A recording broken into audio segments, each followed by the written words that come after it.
Okay, இந்த சிக்கல்கள்லாம் இருந்தாலுமே எடப்பாடி பழனிசாமி கொஞ்சம் அவசரப்பட்டு முடிவு எடுத்துட்டாரு. என்ன முடிவு எடுத்தாரு? இந்த எல்லா ஏங்க பதவிகளும் ஒரு கட்சி தலைமையை பார்த்து நீங்கள் கெடு வைப்பீங்கன்னாக்கா அப்புறம் அப்போ கூட எடுத்து தாமதப்படுத்தி இருக்கிறாருங்க என்ன பொறுத்த வரைக்கும். அதோட கான்சிக்வன்சஸ் வந்து ஏடிஎம்கே என்ன கான்சிக்வன்ஸ் இருக்க முடியும்? இல்லை, கொங்கு மண்டலத்தில் அவர் ரொம்ப ஸ்ட்ராங்காக ஏங்க இருக்கு. கொங்கு மண்டலம் இங்கு மண்டலம்லாம் கிடையாதுங்க. பொதுச் செயலாளரை விட யாருங்க வேற யாருங்க பவர்ஃபுல்? பொதுச் செயலாளருக்கு நீ கெடு வைப்பியா? இந்த மாவட்ட செயலாளரும் ஒரு பவர்ஃபுல்லான ஆள். என்ன வேணா இருக்கட்டும், பொதுச் செயலாளர் தான் அல்டிமேட்டு. சரியா? பொதுக்குழு முடிவு பண்ணி பொதுச் செயலாளர் தேர்வு செய்யப்பட்டு பொதுச் செயலாளர் தான் அல்டிமேட் அத்தாரிட்டி. பொதுச் செயலாளருக்கு நீ கெடு வைப்பனா? ஓகே, நீங்கள் சொல்லக்கூடிய அம்மாவின் ஆட்சி 2021 வரைக்கும் தொடர்ந்ததற்கு காரணம் எடப்பாடி பழனிசாமிங்கிற ஒற்றை மனிதன் தான். சரி, நீ இவ்வளோ பேசுகிறல்ல, எம்ஜிஆர் காலத்து ஆளு, அம்மாவால் அடையாளம் காணப்பட்டவன், இதெல்லாம் பேசுகிறல்ல. சரி, உன் பின்னாடி ஒரு 10 மாவட்ட செயலரை கூட்டு வாங்கி பார்க்கலாம். இல்லை, ஈரோடு ஆட்கள் நிறைய திறனாங்க, ரோட் ஷோலாம் பண்ணாரு, கூட நிறைய பேர் வந்தாங்க. என்ன ஒரு 500 பேர் இருந்தால் ரோட் ஷோங்க, நான் கூட்டு போய் 10,000 பேருக்கு மேலே பிரஸ் மீட்ல இருந்தாங்க. எப்படிங்க 10,000 பேர் வருவாங்க?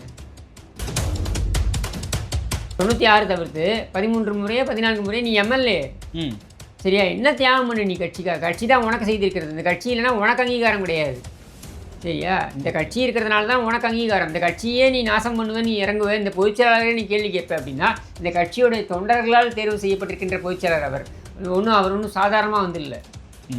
உனக்கு அதுக்கான தகுதி இல்லை, துப்பு இல்லை. உனக்கு கூட்டு கேட்டாங்க, நீ போய் இந்த கவர்மெண்ட்டை ரன் பண்ணுன்னு சொன்னாங்க.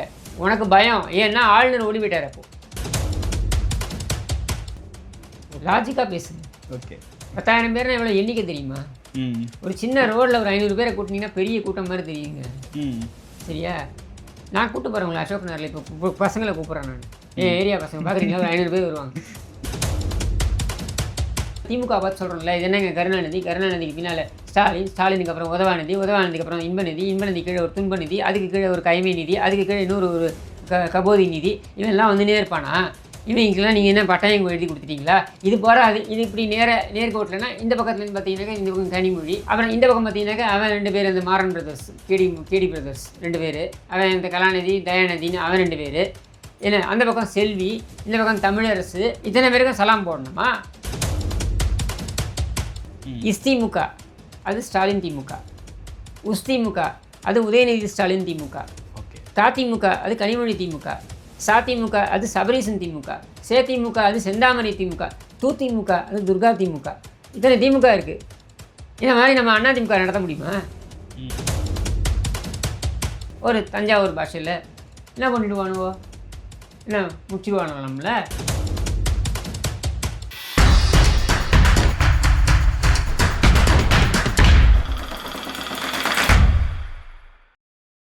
வள்ளுவம் நேயர்களுக்கு வணக்கம். அரசியல் பேசு நிகழ்ச்சிக்கு உங்களை வரவேற்பதில் மகிழ்ச்சி. இன்று நம்மோடு இணைந்திருக்கிறார் ஊடகவியலாளர் கிஷோர் கே சாமி அவர்கள். சார் வணக்கம். வணக்கம். நல்லா இருக்கீங்களா சார்? குட் சார், செங்கோட்டையன் நேற்று ஒரு பரபரப்பான ப்ரெஸ் மீட்டை கொடுத்திருந்த நிலையில் அவசர ஆலோசனை கூட்டம் இபிஎஸ் அவர்கள் இன்று காலை நடத்தி கட்சியிலிருந்து அனைத்து பொறுப்புகளிலிருந்தும் செங்கோட்டையனை நீக்கியிருக்காங்க. செங்கோட்டையனும் வந்து மகிழ்ச்சி தெரிவித்திருக்காரு. எப்படி பார்க்குறீங்க? வேறு என்ன பண்ண முடியும்? செங்கோட்டையனோட கதை வந்து முடிஞ்சு போக வேண்டிய கதை. இது ஒரு வருஷமாகவே நம்ம சொல்லிகிட்டு இருக்கோம். அதாவது நாங்கள் சொல்லிகிட்டு இருக்கிறது ஒரு ஆண்டாகவே பார்த்தீங்கன்னாக்கா செங்கோட்டையனை நீங்கள் வைத்திருப்பதில் அர்த்தம் இல்லை. ஒருவர் வந்து எதிர்மறையான ஒரு நடவடிக்கைகளில் ஈடுபடுறாரு அப்படின்னா அந்த நபரை நீங்கள் பக்கத்துலேயே வச்சுக்கிறதுனால என்ன பிரயோஜனம்? அவர் ஒரு முடிவை எடுத்து விட்டு தான் செயல்படுகிறாருன்னு அர்த்தமாயிடுது. செங்கோட்டையனை பொறுத்த வரைக்கும் அவர் வந்து ஒரு ரொம்ப கொலோக்கியலாக சொல்லணும் அப்படின்னா செங்கோட்டையன் ஒரு காலாவதியான பீஸ். ஓகே, சரியா? நான் அவருடைய வயது மூப்பு அல்லது அவருடைய அனுபவம் இதையெல்லாம் சிறுமைப்படுத்துறதுக்காக சொல்லலை. இன்றைய அரசியல் சூழலுக்கு அவர் ஒத்து வராத ஒரு நபராகத்தான் அவர் இருக்க முடியும். ஏன்னா அவருடைய பிரச்சனை திரு எடப்பாடி பழனிசாமி அவர்களே அரசியலில் கொண்டு வந்த பொழுது ஆரம்பத்தில் ஆதரித்த நபர்களில் செங்கோட்டையனும் இருக்கார்.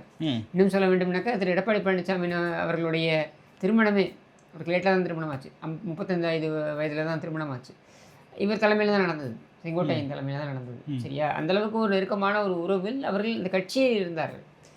பட் இன்றைக்கு கட்சி தலைவர் என்று வரும்பொழுது இது வந்து எடப்பாடி பழனிசாமிக்கு இருக்கக்கூடிய மிகப்பெரிய சிக்கல்னு சொல்லலாம். அதாவது அனைத்து அண்ணா திராவிட முன்னேற்ற கழகத்தின் பொதுச்செயலாளராக அவர் வருவதற்கு முன்னால் அவருக்கு இருந்த மிகப்பெரிய சிக்கல் இது. ஏன்னா இன்றைக்கு மூத்த தலைவர்களாக இருக்கக்கூடியவர்கள் நீங்கள் எடுத்து பார்த்தீங்கன்னா கேபி முனுசாமி அண்ணா இருக்கட்டும், இவர் நத்தம் விஸ்வநாதன் ஆகட்டும், திண்டுக்கல் ஸ்ரீனிவாசன் ஆகட்டும். ஸோ இவங்கெல்லாம் வந்து எடப்பாடி பழனிசாமி அவர்களுடன் சமகாலத்தில் பயணித்தவர்கள் அல்லது அவருக்கு முன்னோடியாக இருந்தவர்கள் அப்படின்னு இருக்காங்க. அப்படின்னும் பொழுது இப்போ இவர்களுக்கும் சேர்த்து அவர் தான் பொதுச் செயலாளர் என்று வரும்பொழுது அந்த சிக்கல் இருக்கும். இதே சிக்கலை செல்வி ஜெயலலிதா அவர்களும் எதிர்கொண்டார்கள். ஓகே. ஏன்னா செல்வி ஜெயலலிதா அவர்கள் 1982 தான் அந்த கட்சிக்குள்ளேயே வராங்க. ஆனால் 72லேருந்து அந்த கட்சியில் இருக்கக்கூடியவர்கள் அப்படின்னு பார்த்தீங்கன்னாக்கா அவங்க இன்றைக்கும் இருக்காங்க. அப்போ அவங்களுக்கெல்லாம் ஜூனியர் தான் செல்வி ஜெயலலிதா. ஓகே. 82ல் இந்த கட்சிக்குள்ளே வந்த செல்வி ஜெயலலிதா 72ல் வந்தவங்களுக்கெல்லாம் ஜூனியர் தானே. ஆமாம். எடப்பாடி பழனிசாமிக்கே ஜூனியர் தானே இவங்க செல்வி ஜெயலலிதா அப்படி பார்த்தீங்கன்னாக்க. ஏன்னா இவர் 74லே விழுந்துடுறாரு கட்சிக்குள்ளே. சரியா? ஸோ அப்படி நீங்கள் எடுத்துகிட்டு போக முடியாது. கட்சியுடைய தலைமையை தொண்டர்கள் யார் வர வேண்டும் என்று ஏற்றுக்கொள்கிறார்கள். செல்வாக்கு மிக்க தலைமை யாராக இருக்க முடியும் அப்படின்றதான் இங்கே பார்க்க வேண்டியது. அதிமுகவில் அப்படி தான் காலங்காலமாக வந்திருக்கு. புரட்சித் தலைவர் எம்ஜிஆர் மறைந்த பொழுது அவர் என்ன வாரிசுன்னு சொல்லிட்டு போனாரா? இல்லை. இவங்க தான் வாரிசுன்னு அடையாளம் காமிச்சிட்டு போகலை. சரி, ஜெயலலிதா எமர்ஜ் ஆவாங்கன்றது அவங்களும் ஒன் ஆஃப் தி கண்டெண்டர்ஸாக இருந்தாங்க. அவர் வாழ்ந்த காலத்திலேயே அவர் வந்து ஒரு கண்டெண்டராக அவர் தன்னை முன்னிறுத்தி கொண்டார். அதுக்கப்புறம் அவர் காலத்திற்கு பிறகு தன்னை முன்னிறுத்தி கொள்கிறார். அப்பவும் பார்த்தீங்கன்னா பாபு சண்முகம் இருந்தார், ஆர்.எம். வீரப்பன் இருந்தார், திருநாவுக்கரசர் இருந்தார், நெடுஞ்செழியன் இருந்தார், ஜானகி அம்மா இருந்தாங்க. இத்தனை பேரும் போட்டியாளர்களாக கருதப்பட்ட அந்த சூழலில் இவங்க காளிமுத்து இருந்தார். இத்தனை பேரும் போட்டியாளர்களாக பார்க்கப்பட்ட அந்த சூழலில் அவங்களையெல்லாம் கடந்து செல்வி ஜெயலலிதா அங்கே வராங்க. அப்படி அதான் எடப்பாடி பழனிசாமியும் இப்போ இந்த மாதிரி சமகாலத்தில் இருந்தவர்கள் இல்லை, இவருடைய சீனியராக இருந்தவங்க இவங்கெல்லாம் வந்து இப்போ இவர் சொல்படி நடந்து ஆக வேண்டிய ஒரு அவசியம் இங்கே இருக்குது. என்ன இவர் பொதுச் செயலாளராக இன்றைக்கு நிற்கிறார். இதெல்லாம் தெரிஞ்சுதான் எல்லாருமே முடிவு பண்ணும். அப்போது செங்கோட்டையனோட பிரச்சனை அதை ஏற்றுக்கொள்ள அவருக்கு மனம் வரல. ஏன்னா ஈரோடை பொறுத்த வரைக்கும் அங்கே இருக்கக்கூடிய மாவட்ட பொறுப்புகள்னு வரும்பொழுது இப்போ நம்ம கட்சி தேர்தலை நோக்கி இருக்கோம். சட்டமன்ற தேர்தலை நோக்கி இருக்கும்பொழுது நமக்கு வந்து கட்சி பொறுப்புகளில் வந்து நம்ம கொஞ்சம் துடிப்புடன் இருக்கக்கூடிய இளைஞர்களை போட வேண்டிய அவசியம் இருக்குது. ஏன்னா இன்றைக்கி இருக்கக்கூடிய கட்சிகளை எடுத்து பாருங்கள்.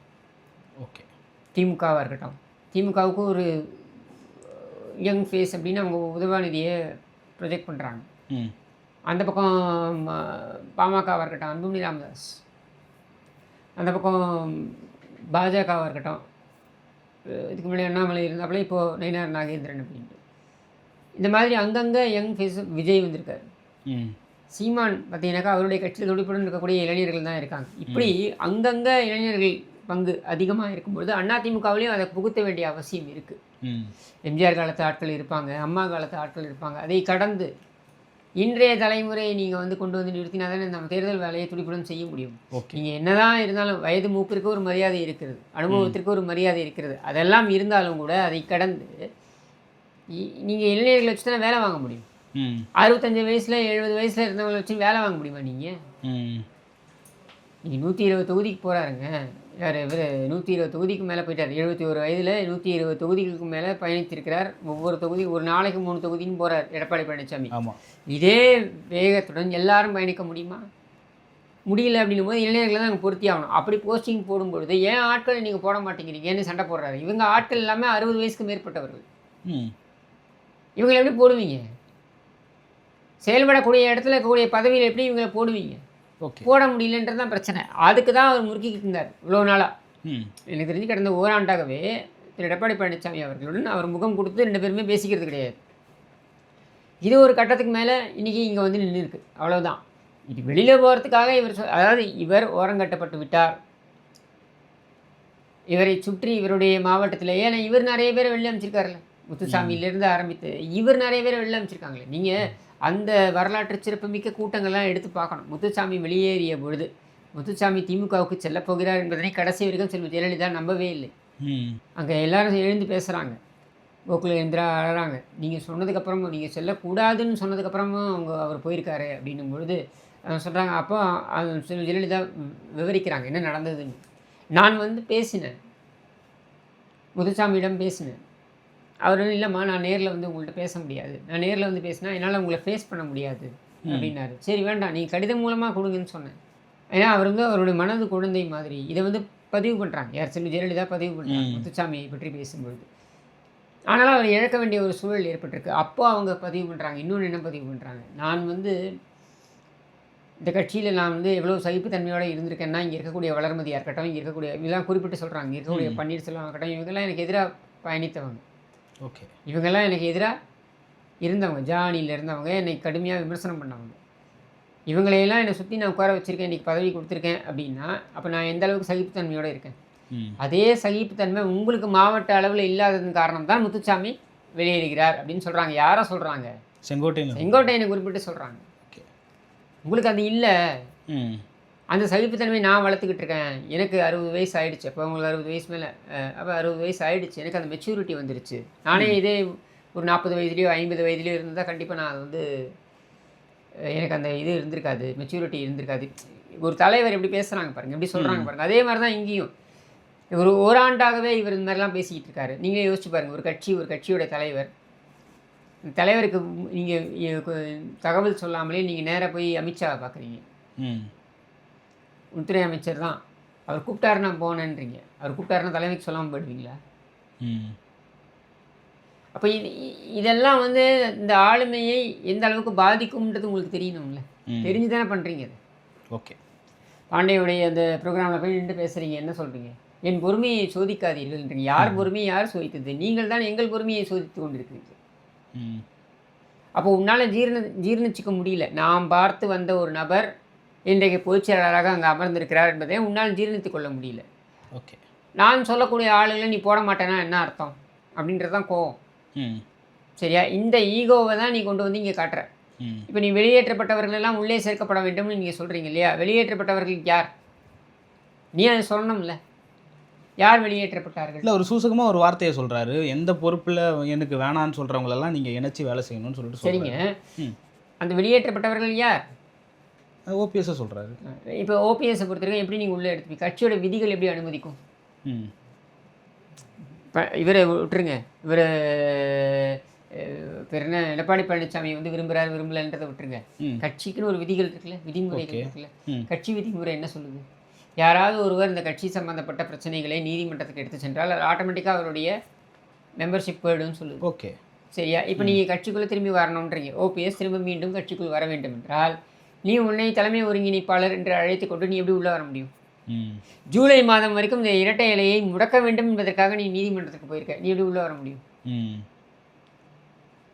ஓகே. எந்த நிபந்தனையும் இன்றி நான் உள்ளே வருகிறேன் என்று சொல்கிறார்கள்னா, அப்போ எந்த நிபந்தனையும் இல்லாமல் நீ கோர்ட்டில் போய் இந்த நிபந்தனைகள்லாம் வச்சிருக்கியே. கோர்ட்டில் அந்த நிபந்தனைகள் இருக்குல்ல, அதை நீ வாபஸ் வாங்கணும்ல. அதை வாங்காமல் உன்னை எப்படி கன்சிடர் பண்ண முடியும்? அப்போ நீங்கள் என்ன செஞ்சுருக்கணும்?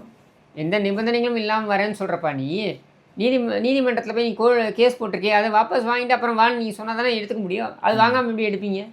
ஓகே. ஒன்று.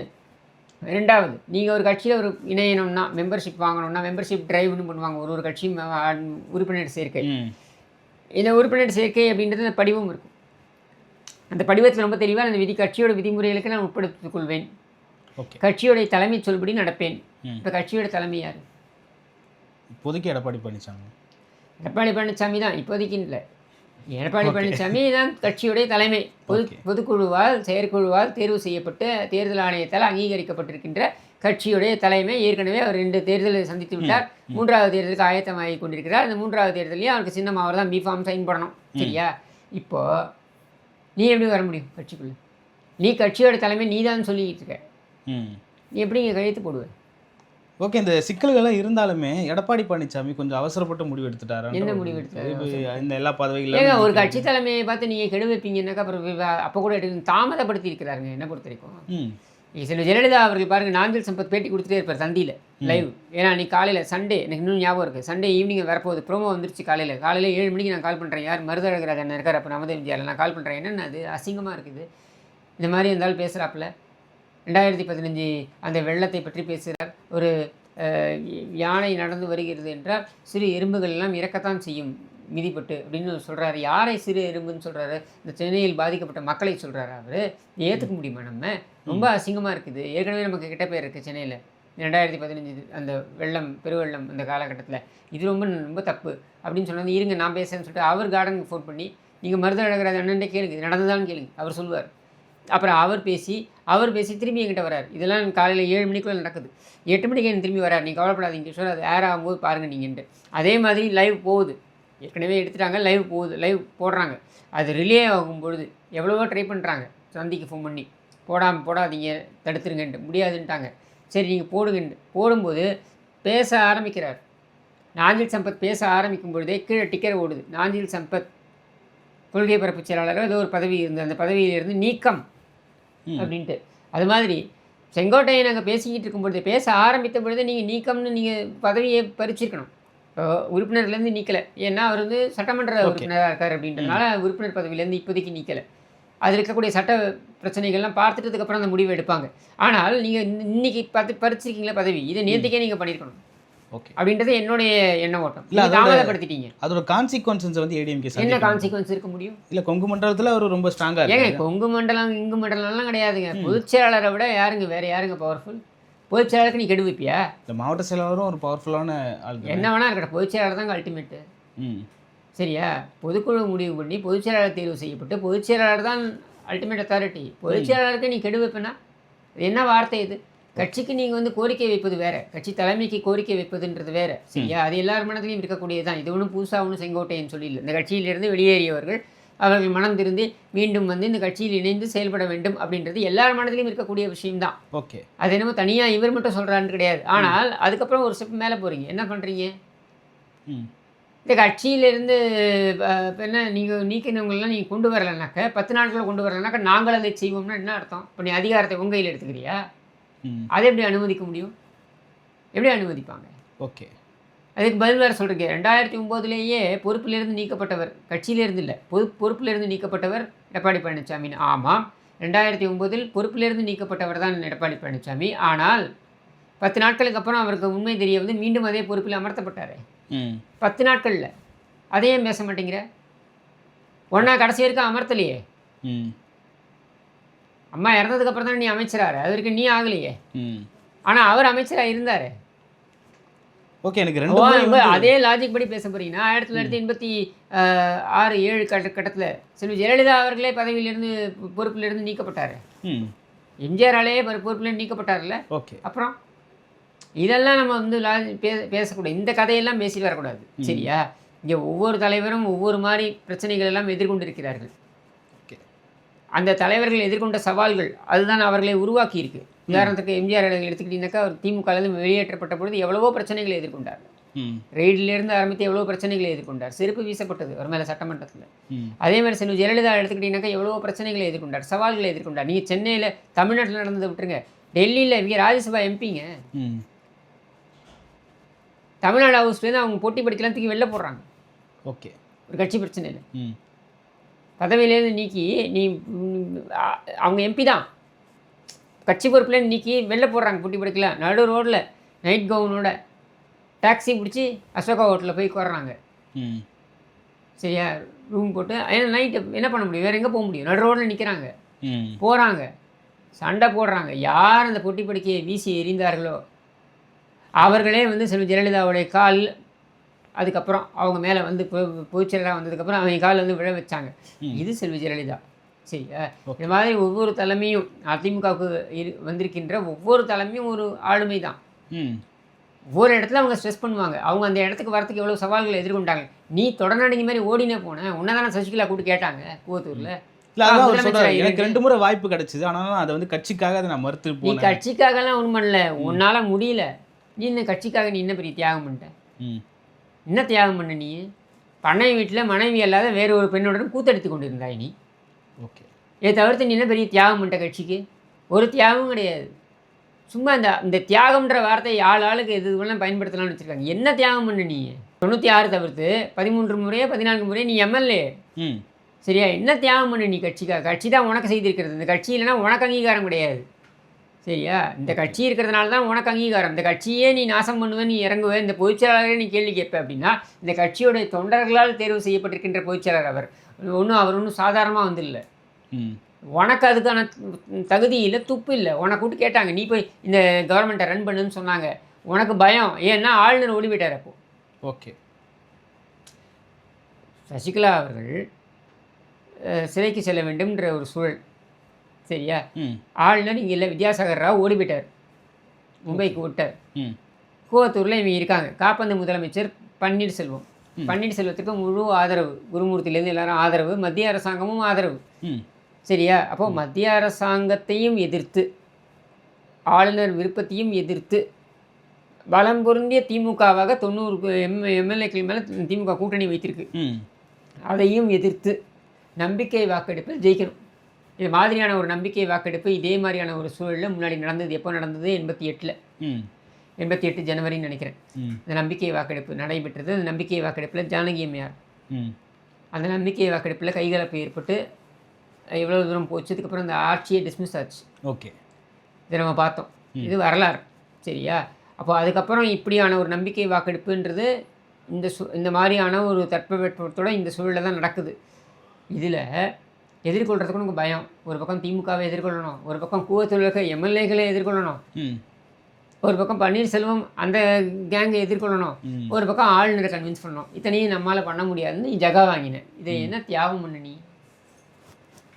ஓகே, இதை சவாலை ஏற்றுக்கொள்கிறேன் வந்தவர் எடப்பாடி.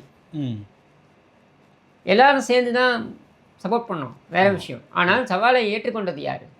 ஓகே, எடப்பாடி பழனிசாமி ஏற்றுக்கொண்டார். சட்டமன்றத்துக்கு போனார். சட்டமன்றத்தில் திமுக அவ்வளோ கலாட்டா பண்ணுறான். யார்? இந்த மாசுவெல்லாம் அந்த டேபிள் மேலே ஏறி நின்று ஆடுறானுங்க டான்ஸு. பழக்கடை அன்பழகன் அந்த ஆள் நேராக போய் தனபாலோடைய சேரில் தனபால் கையை முறுக்கி தனபால் கீழே போயிட்டார். கை ஏன்னா அவர் ஏற்கனவே ஆக்சிடென்ட் பேஷண்ட், அவர் கை ப்ராப்ளம் இருக்குது. இவர் கையை முறுக்கினாலும் இறங்கி போயிட்டார். இறங்கி போனால் அவருடைய சீட்டில் போய் உட்காந்து டான்ஸ் ஆடுறானுங்க. இப்படிலாம் நடந்த பொழுது பொறுமையை காத்து கடைபிடித்து அந்த நம்பிக்கை தீர்மானத்தில் வெற்றி பெற்று, இத்தனைக்கும் ஓபிஎஸ் 11 எம்எல்ஏக்கள் வந்து எதிர்த்து வாக்களிக்கிறாங்க. இதே ஓபிஎஸ் சட்டமன்றத்தில் நடந்து வராரு. மாவீரன் வந்து விட்டாருன்னு திமுக காரங்களாம் மேஜையை தட்டுறாங்க சட்டமன்றத்தில். இத்தனை கூத்தும் அரங்கேறியதுங்க. சரியா? இத்தனை கூத்தும் அரங்கேறிய பொழுது அந்த அரசாங்கம் நின்றதற்கு காரணம் ஒற்றை காரணம் தான், எடப்பாடி பழனிசாமி தான். ஓகே, நீங்கள் சொல்லக்கூடிய அம்மாவின் ஆட்சி, அந்த அம்மாவின் ஆட்சி 2021 வரைக்கும் தொடர்ந்ததற்கு காரணம் எடப்பாடி பழனிசாமிங்கிற ஒற்றை மனிதன் தான். ஸ்டாலின்லேருந்து ஆரம்பித்து, நான் கூட நினச்சிட்டு இருந்தேன் 1 மாதம் 2 மாதத்துக்கு மேலே தாக்கு பிடிக்காது, இந்த அரசாங்கம் விழுந்துடும். எடப்பாடி பழனிசாமி யாருன்னு தெரியும், என்னன்னு தெரியும், என்ன அடையாளம் அவருக்கு யாருக்கு தெரியும் என்றெல்லாம் நினைத்த காலம் இருக்குது. மனசாட்சியோடு சொல்லுங்கள், உங்களுக்கு அப்படி இருந்தது? எல்லாருக்கும் அப்படி தானே இருந்தது. கேலியும் கிண்டலுமாக இருந்த ஒரு நபர் அத்தனையும் தகர்த்து எறிந்து விவசாயி தான்டா அப்படின்றத நிரூபிச்சிட்டாரா? கண்டிப்பாக. இருந்து வந்து நான் நிற்கிறேன் இப்போ வாங்கடா அப்படின்னு அந்த மாதிரி வந்து ஒரு ஒரு ஒரு ஒரு சவாலை எதிர்கொள்வதற்கு உன்னால் முடியுமா? முடிஞ்சதுதான் நீ பண்ணியிருப்பியே. ஓகே, உன்னால் முடியலை. அது எப்படி மாற்ற? நீ எனக்கு வாய்ப்பு வந்த பொழுதும் உனக்கு வாய்ப்பெல்லாம் வரல. உனக்கு இந்த வாய்ப்பு ஏற்படுவதற்கான சூழல் வந்த பொழுது அதை நீ மறுத்ததற்கு காரணம் உன்னால் முடியாது என்பதனை நீ தெரிந்து வைத்திருக்கிறாய். ஓகே, சரி, நீ இவ்வளோ பேசுகிறல்ல, எம்ஜிஆர் காலத்தாள், அம்மாவால் அடையாளம் காணப்பட்டவன், இதெல்லாம் பேசுகிறல்ல. சரி, உன் பின்னாடி ஒரு 10 மாவட்ட செயலில் கூட்டு வாங்கி பார்க்கலாம். இப்போ இல்லை, ஈரோடு ஆட்கள் நிறைய திறனாங்க, ரோட் ஷோலாம் பண்ணாரு, கூட நிறைய பேர் வந்தாங்க. என்ன 500 பேர் இருந்தால் ரோட் ஷோங்க, நான் கூட்டு போய் 10,000 பேருக்கு மேலே பிரஸ் மீட்ல எப்படிங்க 10,000 பேர் வருவாங்க? லாஜிக்காக பேசுங்க. ஓகே, 10,000 பேர்னா எவ்வளோ எண்ணிக்கை தெரியுமா? ஒரு சின்ன ரோடில் ஒரு 500 பேரை கூட்டினீங்கன்னா பெரிய கூட்டம் மாதிரி தெரியுங்க. சரியா? நான் கூப்பிட்டு போகிறேன் அசோக் நகரில். இப்போ பசங்களை கூப்பிட்றேன் நான், ஏரியா பசங்க பார்க்குறீங்களா? ஒரு 500 பேர் வருவாங்க.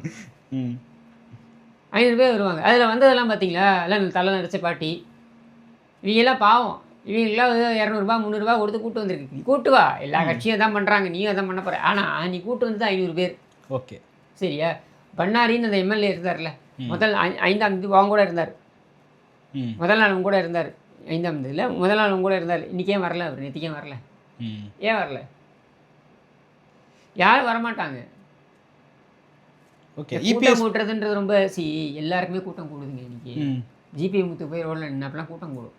ஓகே, ஆனால் அதோட தாக்கம் வந்து இபிஎஸ் போன சுற்றுப்பயணத்தில் எல்லாத்துலேயும் இருந்தது. என்ன தாக்கம் இருந்தது? எல்லா பொதுமக்களும் வந்து ஒன்றிணை வேணும்னு சொல்லிட்டு பேனர்லாம் பிடிச்சிருந்தாங்க. என்னங்க பொதுமக்கள் இருந்தாங்க? பேனர் பிடிச்சவங்க யார்? அதிமுக காரன் பேனர் பிடிச்சான். என்னென்னு கெடு வைக்கிறதுக்கு நீ யார் அப்படின்னு செங்கோட்டையனை கேள்வி கேட்டு பேனர் வச்சான். சரியா?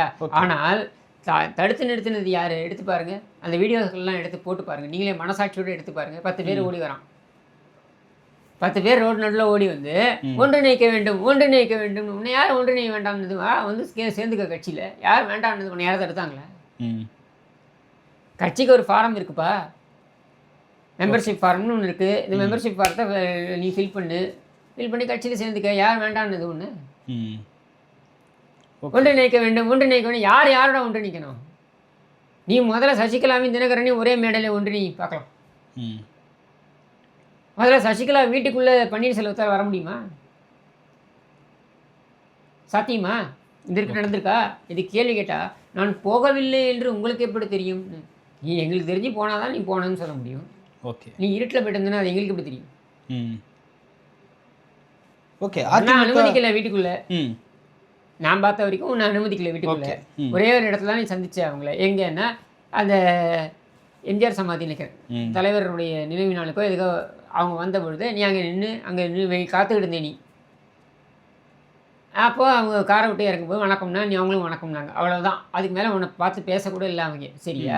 இந்த கிரேட்டில் தான் நீ இருக்க. யார்? பன்னீர்செல்வம் இருக்கிறது. இப்போ தினகரனும் சசிகலாவும் என்றைக்கு கடைசியாக சந்தித்து கொண்டார்கள்?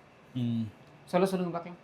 ஓகே, ஆனால் அதிமுக வந்து ஒன்றிணைன்றது எல்லாருடைய எண்ணம். ஒன்றிணையம்னா என்னங்க? யாரோட ஒன்றிணையணும்? யார் ஒன்றிணையணும்? இல்லை, டிடிவி, சசிகலா, ஓபிஎஸ் எல்லாருமே. டிடிவி ஒரு தனி கட்சி வச்சிருக்காரு. ஓகே, சரியா? அவர் என்ன சொல்லிட்டாரு? நான் தனி கட்சி வச்சிருக்கேன்றாரு. அவர் எப்படிங்க எங்கள் கட்சிக்கு வருவார்? இல்லை, அவர் வந்து இந்த என்டிஏலேருந்து வெளியேறப்போ சொல்லியிருந்தார் அமித்ஷாவோட முயற்சி தோல்வி அடைந்ததுன்னு சொல்லியிருக்காரு. அமித்ஷா யாருங்க? என் கட்சிக்குள்ள நான் என்ன பண்ணணும்னு முடிவு பண்ணுறதுக்கு அமித்ஷா யாரு? அமித்ஷா உள்துறை மாண்புமிகு உள்துறை அமைச்சர். அமித்ஷா பாரதிய ஜனதாவுடைய மூத்த தலைவர், எங்கள் கூட்டணி கட்சியுடைய தலைவர். அந்த மரியாதை எங்களுக்கு இருக்கு. எங்களுக்குள்ள நீ சேர்த்து இவன் யாரு? அமித்ஷா யாரு? அமிதாதாஷார் யாரு? இவங்க யாரு?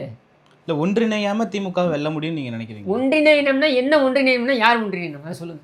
திரும்ப ஒன்றிணையணும் யாருங்க? கட்சியிலிருந்து நீக்கப்பட்டவர்கள் எல்லாரும் ஒருங்கிணைந்த அதிமுக. கட்சியிலிருந்து நீக்கப்பட்டவர்கள்லாம் யாரை சொல்றீங்க? சார், ஓபிஎஸ், டிடிவி, சசிகலா எல்லாருமே சார். சசிகலாவால் கட்சிக்குள்ளே வர முடியாதுங்க. புரிஞ்சுக்கோங்க. கட்சியோட விதிமுறை என்ன சொல்லுது? ஒருவர் ஒரு குற்ற வழக்கில் தண்டனை வாங்கிவிட்டால் அது இறுதி தண்டனையாக இருந்தால் அவர் கட்சிக்குள்ளே வர முடியாது. ஓகே, கட்சி விதிமுறையே சொல்லுது. இதெல்லாம் தான் காரணம்னு நீங்க நினைக்கிறீங்களா? புரியல. இதெல்லாம் தான் காரணம், இதனால தான் சேர்க்கல அப்படின்னு சொல்லிட்டு சொல்றீங்களா? அந்த குடும்பத்தோட பிடி வேண்டாம்னு நினைக்கிறோம்.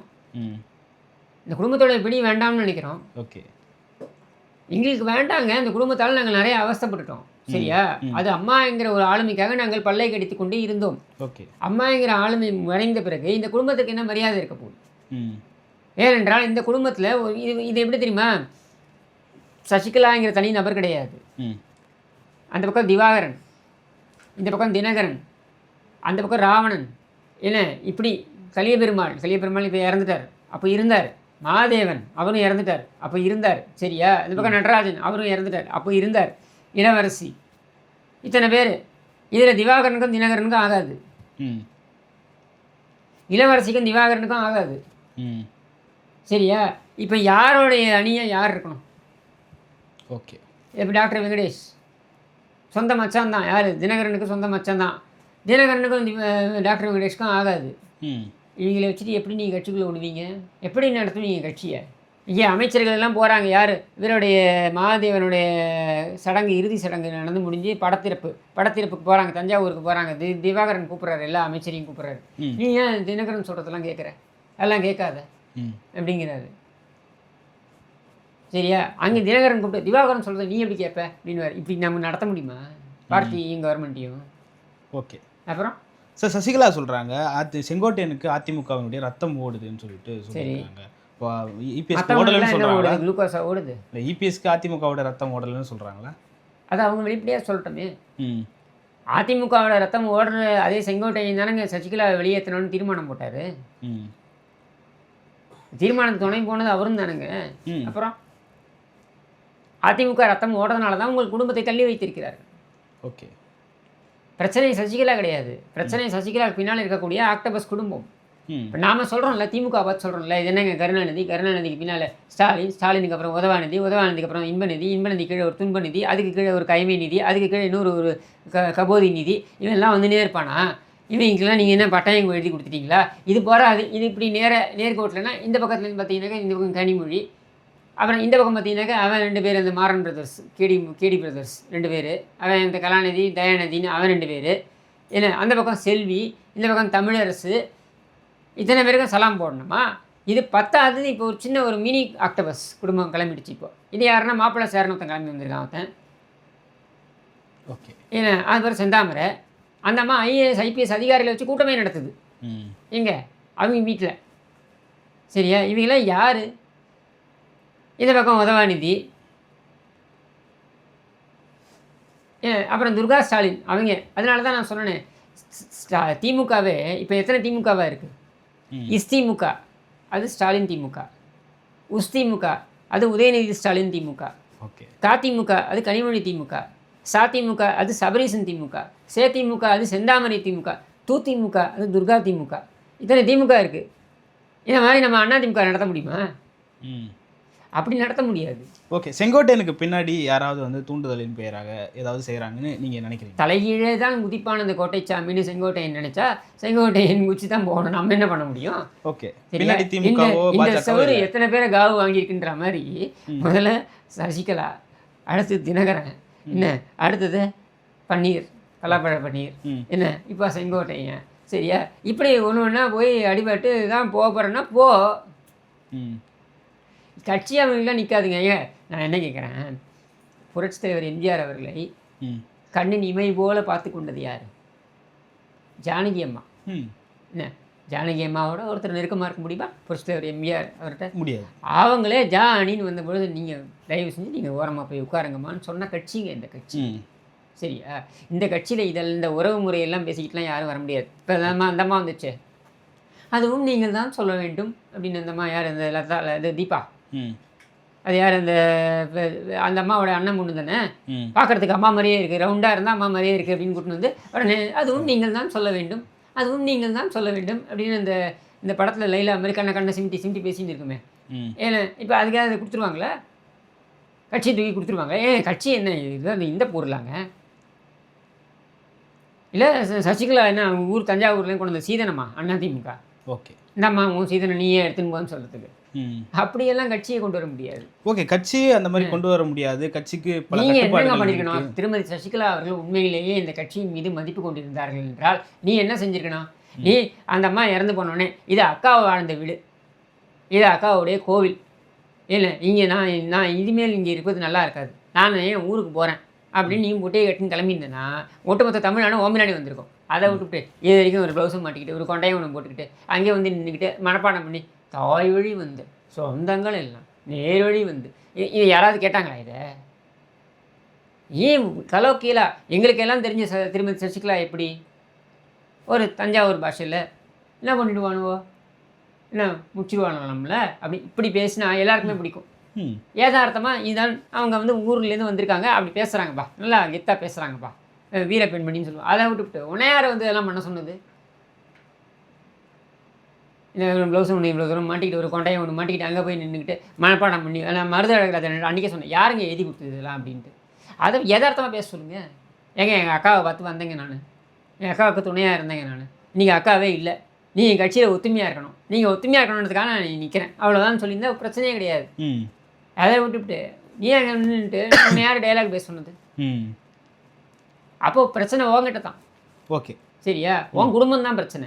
ஓகே. இந்த குடும்பத்தை வச்சு யாரும் மல்லு கட்ட முடியாதுங்க. அந்த அம்மாவுக்காக பல்ல கடிச்சிட்டு மல்லு கட்டிக்கிட்டு இருந்தேன். இவங்களை பற்றி உங்களுக்கு தெரியாதுங்க. இந்த டாக்டர் வெங்கடேஷன் தெரிஞ்சா பாருங்க, அவனை பற்றி நான் சொல்கிறேன். உங்களுக்கு கன்னியாகுமரியில் போய் உட்காந்துக்கிட்டு மாவட்ட செயலாளருக்கு 3 மணிக்கு அதிகாலை 3 மணிக்கு ஃபோன் பண்ணுறாங்க. குறிப்பிட்ட இந்த நடிகை வேணுன்றாங்க. அவன் நைட்டு 3 மணிக்கு. இதெல்லாம் நம்ம சமாளிக்க முடியுமா?